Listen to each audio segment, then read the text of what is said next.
Kenapa Nabi diizinkan menikah lebih daripada 4 perempuan?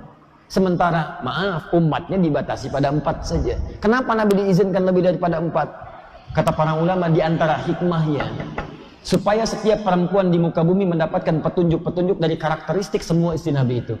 Karena semua karakter perempuan di muka bumi diwakili oleh 11 istri Nabi SAW itu. Diwakili semuanya. Nabi mendidik istri-istrinya itu sesuai dengan karakternya. Nah, karakter itu miniatur semua karakter perempuan di bumi. Gak percaya silahkan Pak, pulang ke rumah, lihat karakter istri Anda. Bandingkan kemudian dengan karakter istri Nabi SAW. Dari sebelum menikah dengan Nabi, setelah menikah. Pasti ada kemiripan. Dari yang paling perhitungan sampai yang paling cemburuan. Ada. Sebelum menikah dengan Nabi, hitungannya dunia, uang belanja. Setelah menikah dengan bagaimana caranya satu kurma menjadi ibadah. Sebelum menikah dengan Nabi, cemburunya urusan dunia. Setelah menikah, dididik oleh Nabi, cemburunya di urusan akhirat. Kalau si fulana pernah tahajud bersama Nabi, tahu ayat yang turun, maka besoknya pun saya mesti tahu. Tuh. Silahkan Pak, pulang, cek. Apakah istri Anda mirip Sayyidah Aisyah? Kalau wajahnya mustahil lah, karena belum pernah lihat ya sebelumnya. Ustaz, saya bermimpi istri saya kok mirip Sayyidah Aisyah. Masya Allah. Aisyah yang mana? Aisyah binti Asep. Susah. Tapi karakternya bisa.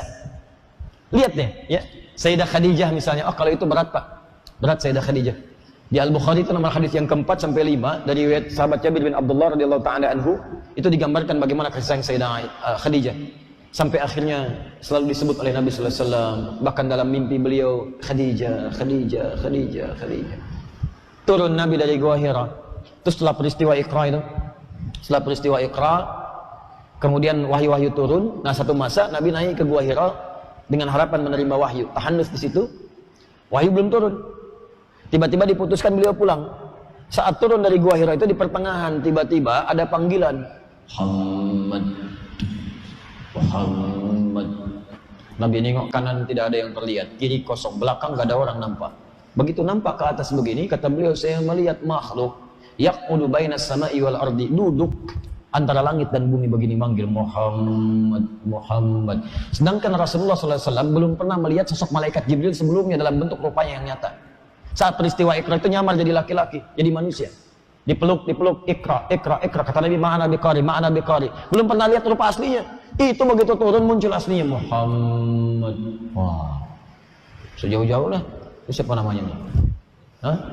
Henry itikaf di Al-Azhar. Jam 2 pulang keluar.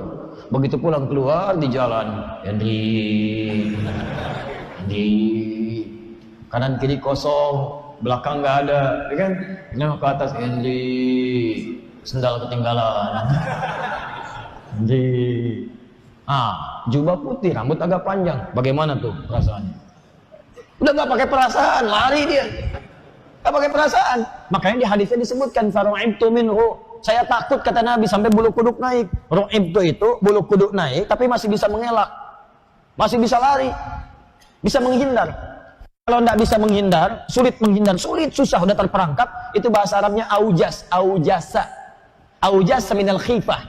Makanya Nabi Ibrahim, kakek buyut Nabi yang ke-30, kakek Nabi yang ke-30, Nabi Ibrahim, itu pernah kejadian serupa juga.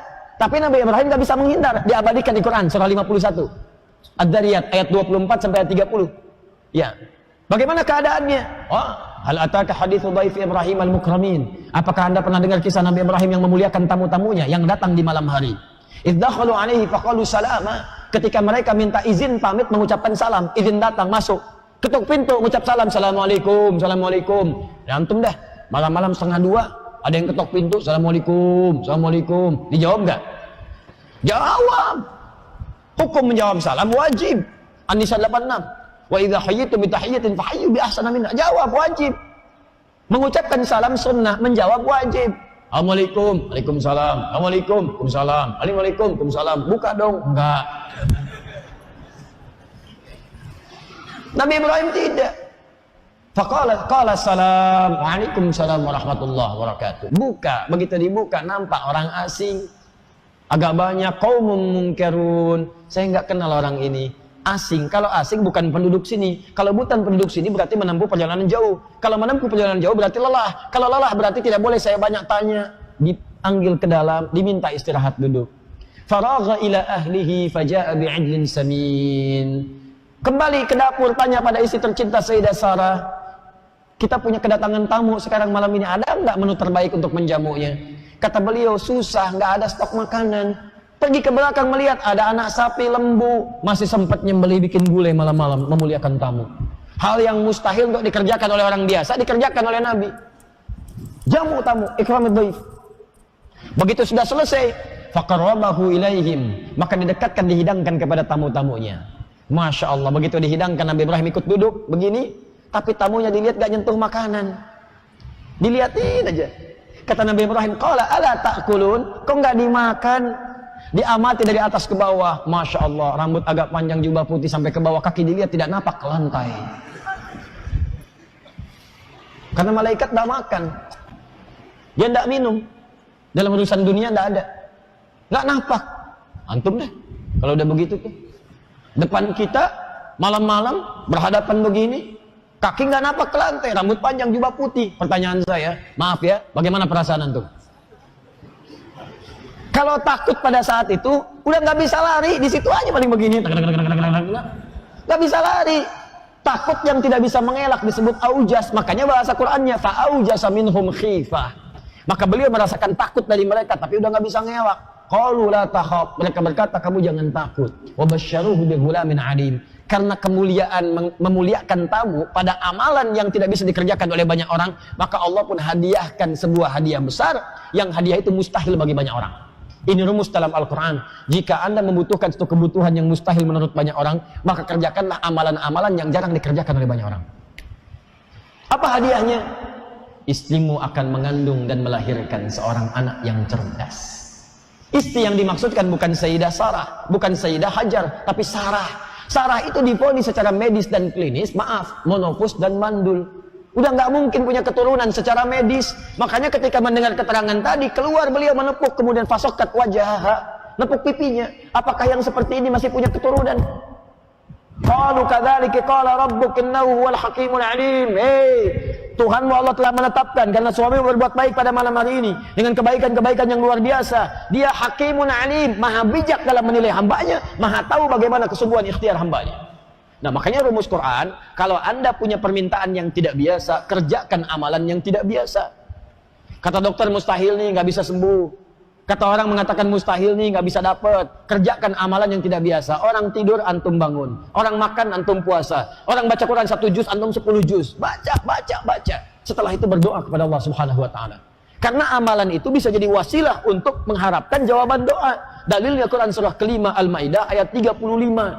Kanan sebelah bawah. Sebelum 36 paling akhir 35. Ya ayyuhalladzina amanu taqullaha wabtaghu ilaihil wasilah. Hai orang-orang beriman, tingkatkan takwamu kepada Allah dan cari wasilah untuk memohon. Di antara wasilah itu amal soleh. Boleh antum setelah beramal soleh minta kepada Allah dengan amal soleh itu boleh. Sah.